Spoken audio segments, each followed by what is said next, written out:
Hello and welcome to the One Life Church devotional series where we cover the entire Bible in 20 months. Well, the two chapters we read today are 1 Samuel 13 and 14.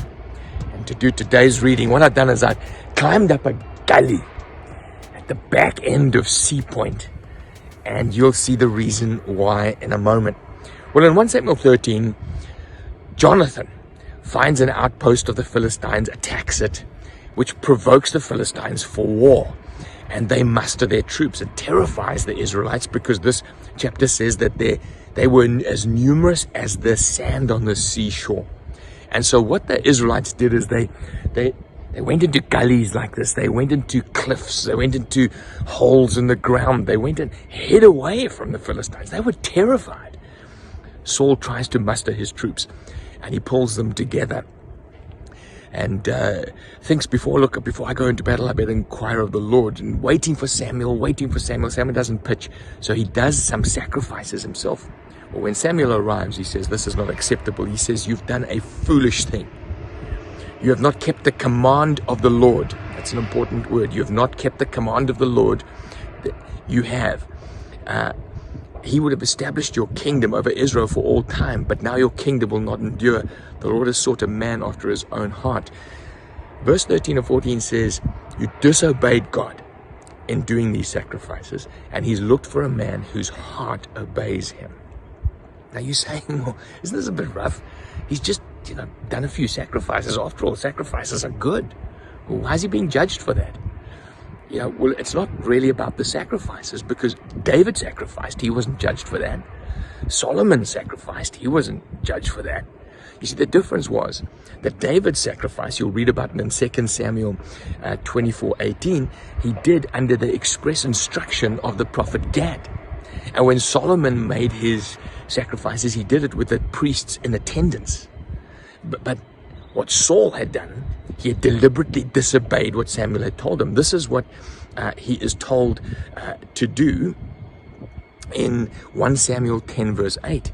Go ahead of me to Gilgal, is what Samuel had told Saul. I will surely come down to you and I will sacrifice burnt offerings and fellowship offerings, but you must wait 7 days until I come and I will tell you what to do. He had a very specific instruction, but he chose to take matters into his own hands. Tell the prophet, sit aside. I can do this myself. And that self-reliance, a heart that wasn't fully trusting of God, superstitious, yes, trusting God, no, was not acceptable to the Lord. Well, now the next chapter 14, is a picture of his son. Now what his son does, his son basically, that's Jonathan, understands that God is not with the Israelites hiding in their holes, living in the ravines, cowering away. And so he thinks, I'm going to go find God. I'm going to go see where God's working. So he climbs up a steep gully like this, cliffs on either side of him. And he says to his armor bearer, if God's with us, he's going to give us these guys into our hands. And so he puts out a little bit of a fleece. And he says, if they call us up, we know God's there. God's on top of the mountain. God's going to help us, which is what happens. He chucks a sword onto his back. He climbs up hand and foot and he destroys 20 of them up on top of the hill. God uses it to put panic into the Philistines. They start turning on each other. They run away, and the Israelites win a mighty battle. I think there's a big lesson in there. Well, for me anyway. You got to look where God is working. You got to say, God, where are you? If you're not where I am, cowering away, hiding, doing my own thing, where are you working? I want to go there. I want to trust you. I want to be where you are demonstrating your power.